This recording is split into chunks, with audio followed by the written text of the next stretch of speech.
Before I get started, Mr. Willis, it's fair to say that you've read all the police reports in this case? I've read several. Okay. You've read a lot of transcripts, I would imagine, in this case? Transcripts? Sure. Prelim transcripts. Oh, yeah. Mr. Bloom's testimony, I think you probably read that transcript too? I have. Okay. And you know, obviously, this is an obvious question. You sat through this entire trial and seen all the evidence, right? Right. Correct. I want to start with Bailey Road for a second. 3038 Bailey. Your grandfather lived there, correct? Correct. And he passed away in 2011. Yes. So from 2011 on, nobody lived in that house, right? No. Nobody lived there. Okay. So nobody was doing any laundry in 2012 or 2013 or 2014 or 2015 or 2016 today? No. No. All right. And if I understood you correctly, well, I mean, you've seen the exhibits of the padlocks. Did you install those padlocks on all three of those doors? I did. Okay. And obviously you had a key for those padlocks, correct? Yes. All right. And you are aware of, you know, police activity at that house, right? I got a call on Memorial Day in 2000. No, I'm sorry, bad question. Let me ask it this way. After you were arrested, police searched the house. Oh, yes, I was aware. All right.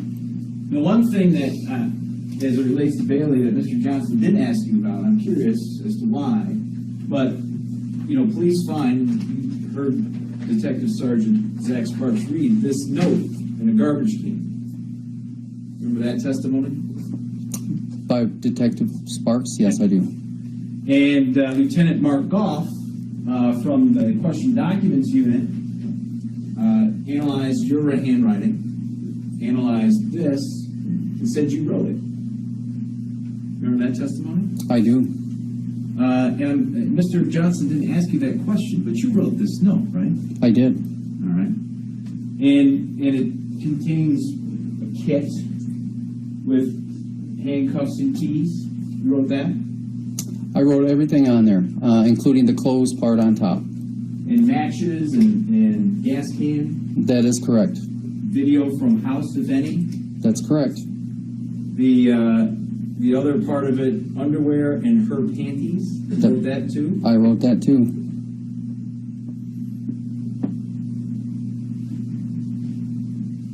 Zip ties. You wrote that? That would be in the bottom section, yes. Okay.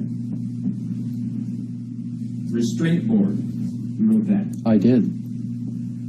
Bag of rubber gloves. I believe, yeah, that's on there too. Mm-hmm. Small camera, big camera. You wrote that? Yep. Now, as it relates to MJN, and I apologize because I'm probably going to bounce around, but I'm going to try to stay focused. So if I understand your testimony correct, when you pulled up, first and foremost, you drove past the blueberry field, right? Yes. And was it at that point in time you were going to decide to swing back around and try to see if she needed a ride? Well, the blueberry farm's not too far from the corner, so it's about right around there, yeah. All right. But then you come back and you circle through the blueberry farm, right? That's correct. Instead of actually going through the intersection and, I mean, turning back around down Weber and taking a left on River to see if she needed a ride, you do a U-turn in the blueberry farm. Yes. And if I understand your testimony correctly, she asked for a ride. She did. She did. As opposed to her testimony, which was she actually didn't want to ride, she just wanted to use your phone. Is that right? a question? Yeah, that's a question. I mean, you recall her testifying to that, right? I I don't actually recall that, but I imagine she probably did. And in order for her to use your phone, you actually said, well, you got to get in my car first. Remember testifying to that? I do remember her testifying to that. Okay. But you're saying that's not what happened. That's exactly what I'm saying. So if I understand correctly, you did absolutely nothing wrong in that encounter. I don't know if I could say that. I mean, I left the scene of an accident. Well, okay, outside of that, you did absolutely nothing wrong in that encounter. I tried to help somebody that needed a ride. All right. Yet you didn't stick around to make sure she was okay. Right? No, I did not. You didn't wait for law enforcement to show up so you could provide your side of what happened. No, I did not. And it's safe to say, Mr. Willis, that there was some media accounts of that particular incident, right? You remember reading those? I do. All right. And even after that, knowing full well that you were involved, you said nothing. Is that true? Well, to me, she was My high. No, my question is this, Mr. Willis. Listen carefully. Even though you knew exactly about that incident and everything about it, and that you did nothing wrong, you said nothing. I said nothing. And in fact, when Detective Schultz and Detective Stasiak are interviewing you, you lie about what you did that day. At first, I didn't remember, but when Officer Sparks or Detective Sparks and Detective Levine, I think, when they had pulled me over, they pretty much arrested me. And I'd asked if I was being arrested, and they were being very evasive and pretty much lying to me. So well, you're not answering my question. And Judge, I'd ask the court to strike that answer, please. That is non-responsive. Okay. It is not responsive. The answer will be struck, but you're able to ignore it, and you can ask the question again. Thank you. My question to you is that you lied about your whereabouts that day when asked directly by two detectives. Yes or no? no, Okay. When they showed you video footage of your van on the north side of the county, you still did not tell them that you assisted this little girl. True? true. And that didn't jog your memory? I knew that I was there, and I wanted to know what they had thought or what she had said. So you, if I understand correctly, you knew you were lying, but we're trying to find out what law enforcement knew. Did I summarize that pretty well? Well, you just asked me if I was lying, and I said no. So I didn't. I was being evasive. Okay. You're evasive, I'm lying. We'll leave it at that. Well, being evasive is. Excuse me, Mr. Governor, I'd ask that the gallery as to responding in any way to the questioning that they're going to say. Okay. I will agree with that.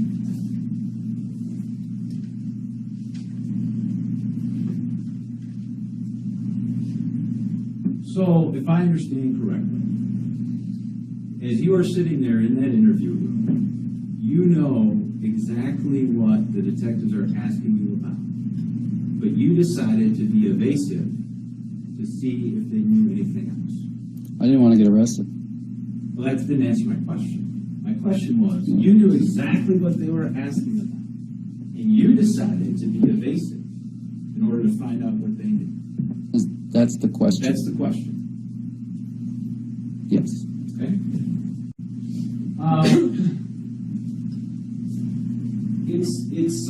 You would agree with me, Mr. Willis, it's somewhat convenient for you that you lend this P-22 to Mr. Bloom in May of 2014, and he returns it to you in July of 2014. That's pretty convenient for you.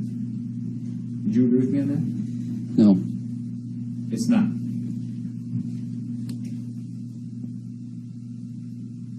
Okay. I'm curious, the person you had, you registered that handgun, correct?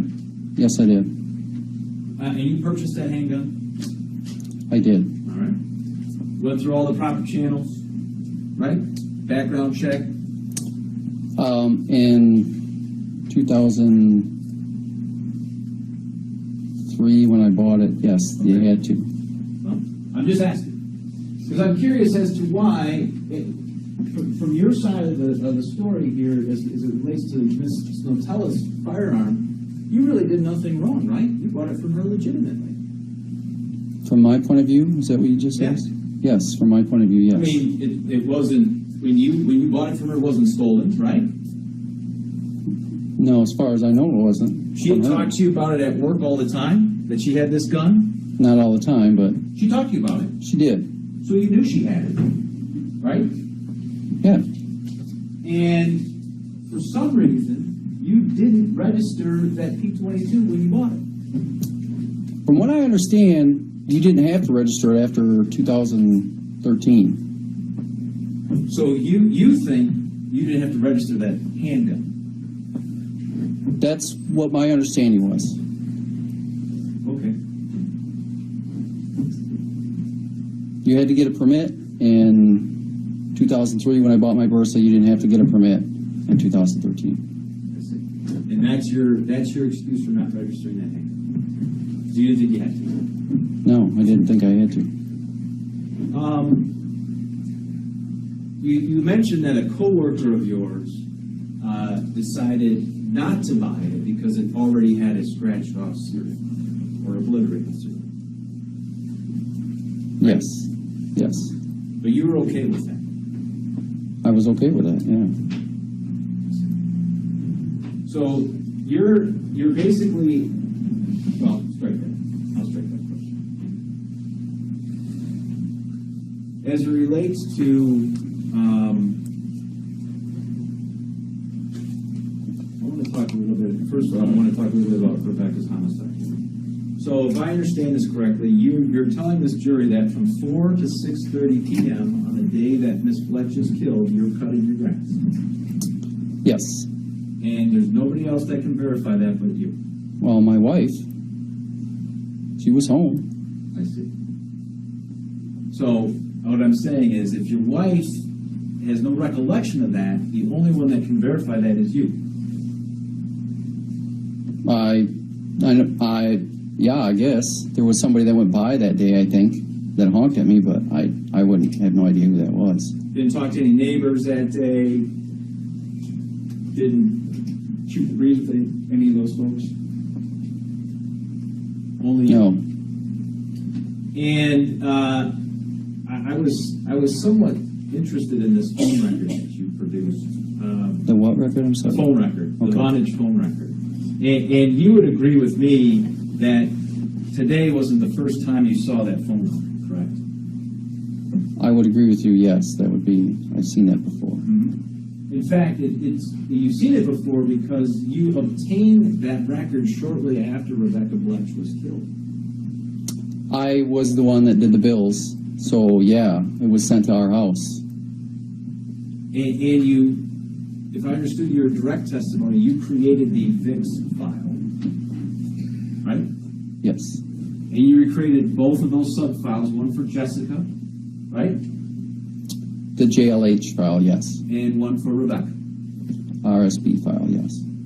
And I'm assuming, you correct me if I'm wrong, I'm assuming that you were the one that had that kind of encrypted code as far as their date of death and disappearance. You created that. I did. And within the Rebekah Bletsch folder, then, you put all those photographs in. Yes. And you also scanned and created a separate folder for this particular phone record. There was already one made. I just added the phone record from June 29th, 14 to it. And you did that pretty shortly after Rebekah was shot and killed, right? No, it would have been whenever I got the phone record. So I don't know when I got that. Well, it was in 2014, wasn't Yeah. it? So in 2014, you're squirreling away this phone record Well, for a murder you didn't commit, right? it would be to, just like the police officers when they. That's it. Yes. That's a yes or no question. Yes. You're squirreling away that phone record in 2014, but you didn't commit this murder. No, I did not.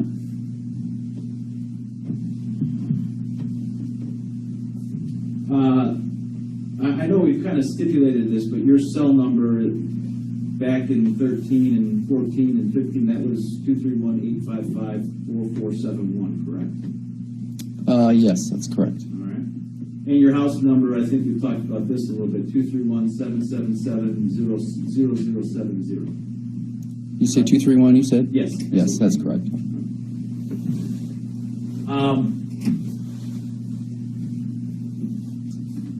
I'm curious about your outlet, as you termed it. If I understood your direct testimony correctly, because you and your wife were no longer engaged in sexual relations, your outlet was abduction, torture, rape, and kill videos.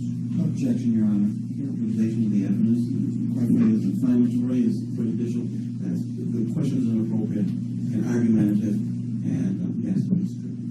Judge, we've been talking about this entire trial. He's the one that said that was his outlet, that these thousands of images were. The objection is overruled. I recall the witness, Mr. McCarthy, I believe, testifying as to the content of the videos. I'm sorry. Repeat the My question. question was, since you and your wife were no longer engaged in sexual relations, your outlet, if I understand correctly, is thousands upon thousands of abduction, torture, rape, kill videos. That's your outlet. My outlet was porn. Okay. That included women being abducted, tortured, raped, and killed. There were zip drives, so whatever was on the zip drive. Well, I'm asking you were watching videos of women being abducted, tortured, raped, and killed. There was some that I seen, yes. Some, how about thousands? There was thousands of videos on there. I didn't see them all. And you were familiar, I'm sure, as Mr. McCarthy was describing to the jury this video about the jogger. Remember that? I do. And you watched that video too, didn't you? No, I did not. Okay.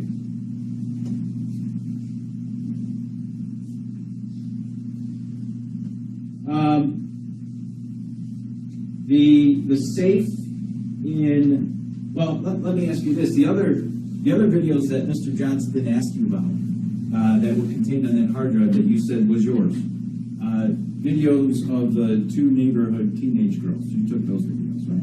I did. And they had no idea they were being videotaped. As far as I know, no. You also took a surveillance type stalking video of Ms. Snotella at Herman Miller. You took that video too. Again, I'm going to object to the characterization. Obviously, counsel is free to ask the question, but characterizing it as a stalking video, I think, is inappropriate, and I'd ask that to be stricken. I agree with All right. the objection sustained as to the question. All right. You took a secret video of Ms. Snotella as well. I took a secret video of Miss Snotella and her lover. That's what I took a picture of, videos of. I see. Okay. But she had no idea you were taking that video. Neither did he, no. And the other videos, the swim meet videos, videos of swim meets where the camera is being focused in on the genital and buttock area of the girls swimming. You took those videos too, didn't you? I did.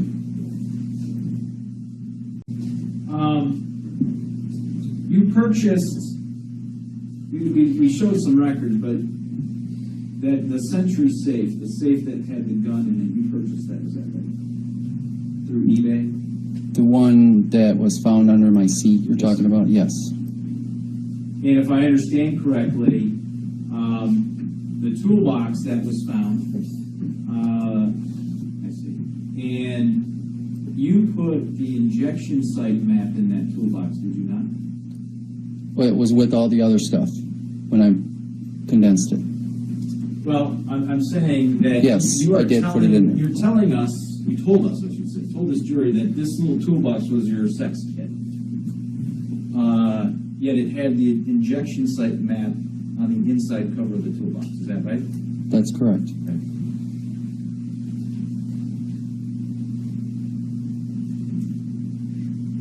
And I'm assuming you're not denying the fact, since your DNA profile is all over that stuff, that you put the ball gag on. Put the ball gag on? No. No? No, I probably touched it, but I didn't put it on. You put the leather restraints on with the bar. No, I never put them on. You put the handcuffs on. I might have put the handcuffs on just to see what they were like.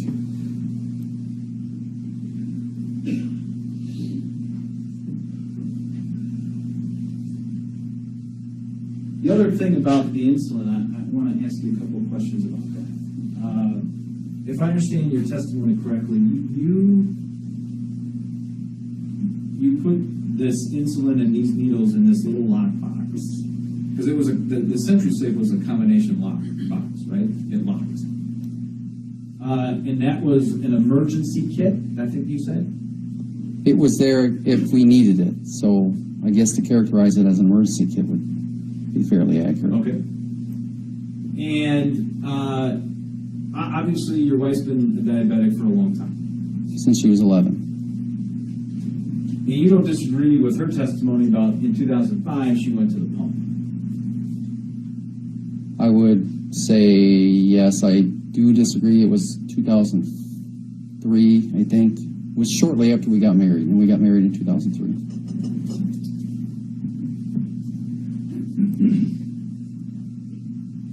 So she wasn't injecting herself. I mean, that wasn't part of her daily routine. The pump kind of took care of her daily needs. Safe to say? Emergencies, yes, she used the pump. Emergencies, she used a shot if it was too high. Okay. Well, that wasn't what I asked you. I asked you that. Her basic needs were taken care of with the pump. Is that right? Her basic needs, her bolus, yes. Basal, I think. So if I understand correctly, then you keep this little kit in a locked box underneath your driver's seat. And the purpose of that is to have it in case there's an emergency. That's what an emergency kit is. And you kept the gun in that same spot. I kept the gun in the lockbox that was what I purchased it for. I get that. But the insulin and the needles and the gun, they travel together. Along with the eye things, the pills that were in there, yeah, they're all medicine, except for the gun. So the Viagra is in case you have an emergency while you're driving? I don't quite understand that. Objection, Your Honor. No, I'm not being silly about this, Judge. Wait a minute, I haven't heard it. You should be sure. I think this is just being argumentative. This is the nature of the question indicates. And thank you. And then it also sums back to evidence that there's no system there. The Viagra exists, but for use of driving, characterizing that manner it's just to ridicule my client. Judge, the defendant has said that part of the purpose of that box was an emergency kit for his wife that contained insulin, medicine. Viagra is a prescription medication. So I'm just asking if it serves the same purpose. He said That's fine. Okay, go ahead. It was medicine, and like I said before, I don't have a trunk. You're supposed to keep medicine in the pill bottles or a prescription on them. That one particular one did not have it. The reason the Viagra were in there was a guy that I work with, him and his wife were swingers, and I had the Viagra, I wasn't using it, he wanted it, I was bringing it to him, bringing it in to work for him. It was in there, he wasn't working there, he had quit a couple of months beforehand. That's how I actually got his job. So, but I never took that out of there. I see. So you're just helping a friend out? Well, I was given it, yeah, I guess. A good way to characterize it. The other thing that I'm curious about is this voicemail. You're telling us today that the voicemail tape is a recording from your wife's cell phone. Yes. And did you make that recording? We did. My wife and I, yes. And you saved it. You saved it. You tucked it in that camera bag and you put it in the shed. Well, Yes or no? Did you save it? we did, yes. Okay.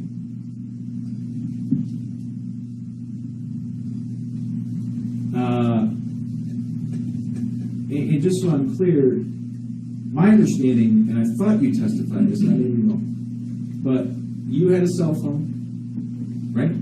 Yes, And your wife had a cell phone. that's correct. All right. So you both had cell phones. Correct. Okay. And that was true from 2012. I mean, was it 2012 that you guys both had cell phones? I think I had mine at that time. I know she did. Okay. So for sure she had her own cell phone in 2012, and you maybe had it in 2012, but for sure in 2013 you had your own cell phone. In 2013, I did, yes. The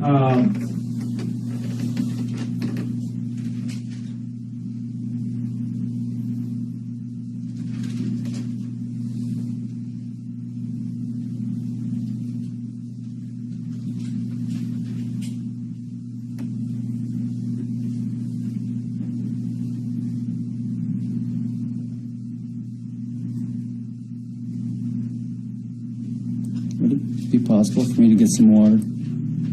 Sure, if you need some water, I'll actually, since I'm looking at my notes, go ahead, Chris. Thank you. You're welcome. Hearing it goes, Mr. Willis, you're not disagreeing with the assessment of Larry Brooks, are you? Larry Brooks classified the video, or the van in that video as a Dodge Grand Caravan manufactured between the years of 2001 and 2007. You're not disputing that.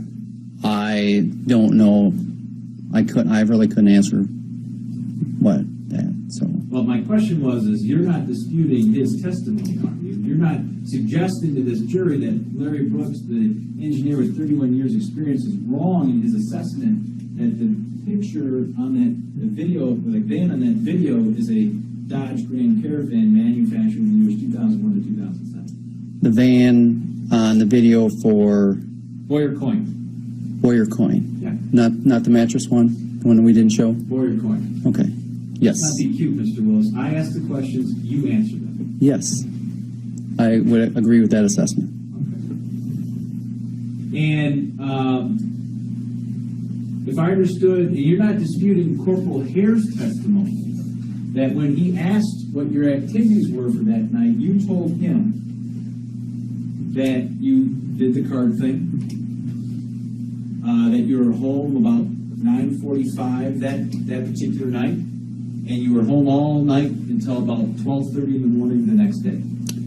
I am disputing that. You are? Yes. Okay. Well, Mr. Johnson didn't ask you those questions, but go ahead. What, go ahead, tell the jury. Corporal Hare, I told him I was home around 9:30, and I stayed home until about 11, and I got home at 12:30 is what I told him. I see.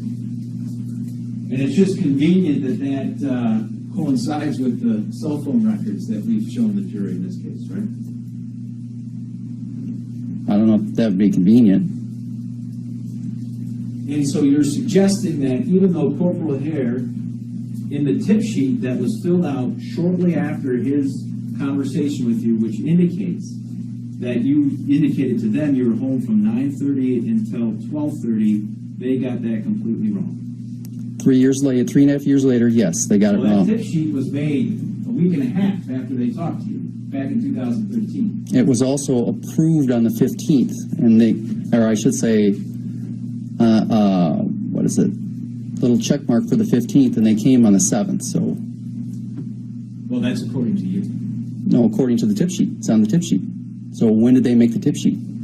That's what I want to know. Just so that I understand, Mr. Willis, because I really don't want to get in an argument with you. You're suggesting that, or what you're telling us is that Corporal Hare got it totally wrong back in 2013, back when he testified in this trial, that you told him specifically that you were home from 9:45 until 12:30 a.m. Corporal Hare He didn't was write. wrong. Yes or no? Was he wrong or not? Yes, he was wrong. So, enlighten us. Where did you go at 11 o'clock? I went to my grandpa's house All right. on Bailey And why did you go to your grandpa's house on Bay? because my dog, we had a dog crate for him. He was 2 at the time, and he was climbing on it all the time. It was a little metal frame one, and he was bending it, breaking it. I went there to get wood for the top of it.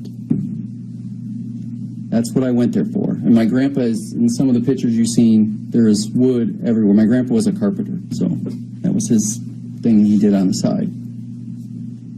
So, if I understand what you're telling us right now, for the first time, that at 11 o'clock at night, you decide you're going to go and get this for this particular dog crate. That's correct. You had been to that Exxon station quite a few times, actually, prior to that time, right? I mean, that was maybe not a regular stop for you, but you had been there before. I'd been there before, yes. And in fact, on more than one occasion, Jessica Herringa had been the cashier that waited on you. I guess, yes. So it wasn't like on whatever time it was, 5:30 on the 26th of April 2013, that wasn't your first time walking into that store. No. That wasn't the first time that you'd seen Jessica. At 5 o'clock, no. I just have a few more questions. I want to just jump back on a line that I didn't ask. You had indicated today that at 11 o'clock you drove up, I'm sorry, in context, April 26, 2013, 11 o'clock at night, you're driving up to your grandfather's house on Bailey for this board for the dog thing. It was about 11:15, yes. All right. Quarter after 11. Boards. And you were there from, I guess you were there from, what time, I guess, let me ask you this, what time did you get to the house? It had been about 20 after, 20, 25 after after. 11? Yeah. Okay. And you got the board, whatever board you needed, I'm assuming? Oh, I grabbed several. Several.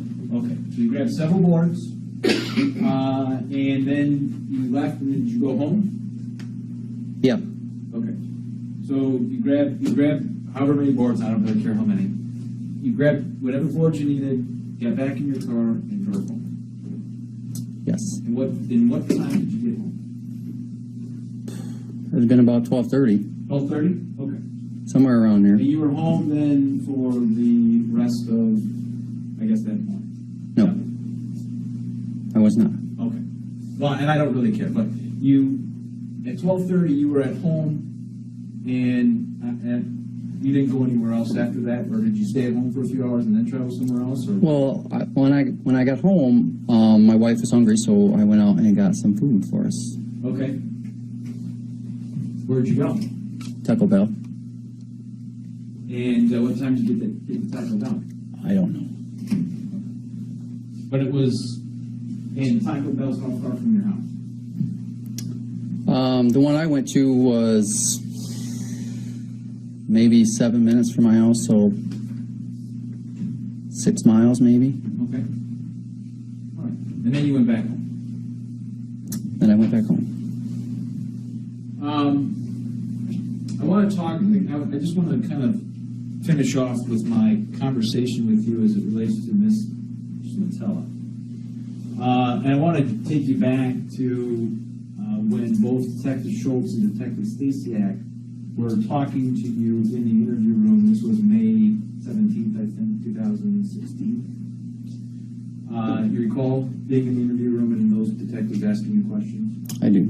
And I may have already asked you this, but it's in the context of this question. They did ask you about guns that you had, correct? They asked me if I had any registered guns, correct? I see. And you told them about the Versa 380. I did. And when they asked you about other guns, you said you didn't have any. That's correct. Even though the truth is you had this .22 caliber gun. Yes. So the legitimately bought gun you had, you felt it necessary to lie to the police about when they asked you about it. I did. Okay. And they also, at that point in time, isn't it safe to say, Mr. Willis, at that point in time, you were pretty well versed in what happened to Rebekah Bletsch. I mean, you knew that she had been shot, then killed. I mean, there were certainly a lot of media reports, but you knew all that. Right? Yes. You knew the date when that happened. Yes.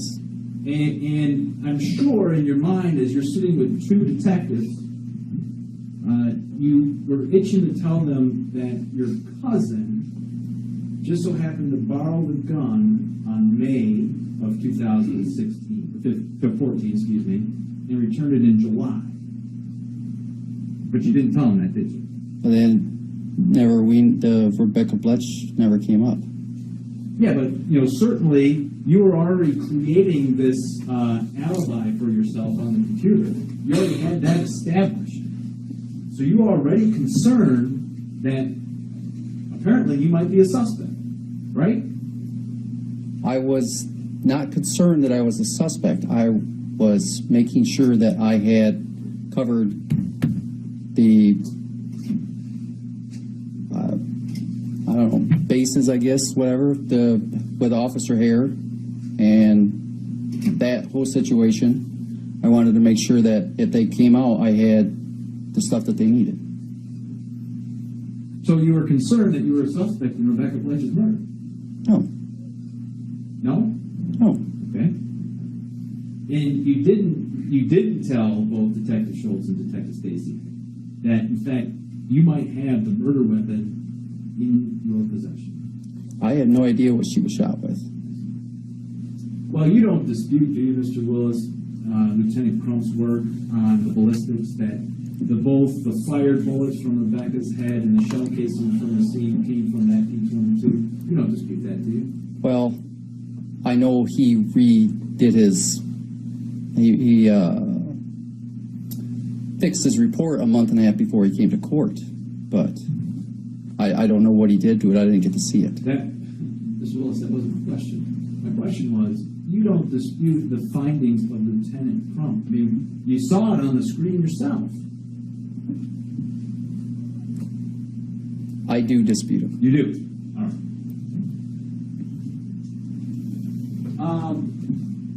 This friend Bubba of yours, a coworker, was it the next day or that night that you went to work? So I'm talking about June 29th. It's Sunday night. All right. So you come to work June 29th, 2014. This coworker, Bubba, comes to you and says, hey, look, did you hear about what happened on Automobile Road? Right? Yes. In fact, says they think a silver minivan is involved. He said there was a silver minivan. There was a silver minivan. That's what he said. Okay. And that got you concerned because 2 days later you're creating this VIX file and you're squirreling away this phone record, right? After that conversation. Well, he was messing with me, so, but I didn't know what was going on, so yes. I want to talk to you. Mr. Johnson asked you on direct examination. I'm going to show you.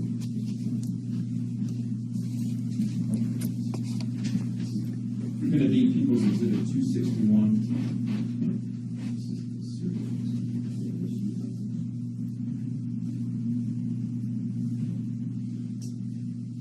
Mr. Johnson asked you questions about a list of serial killers in the United States. You remember that line of questioning? I do. And I apologize. If I mischaracterize this, please let me know. If I understood it correctly, did you print this list out? I did. Okay. And I can't remember the context. It was something you and a friend maybe were talking about, or not an interest in, but we're talking about. That's how the topic came up. Right. Okay. And I don't know. I'm going to hand this to you here. Did you make this little hashtag here? No, I did not. You did not. Does the name Lawrence Bittaker and Roy Norris mean anything to you? No. You're not aware that Lawrence Bittaker and Roy Norris were known as the Toolbox Killers? I was not, no. I have nothing else to say. I have no further questions of this witness. Okay, thank you, Mr. Willis. You may stand down.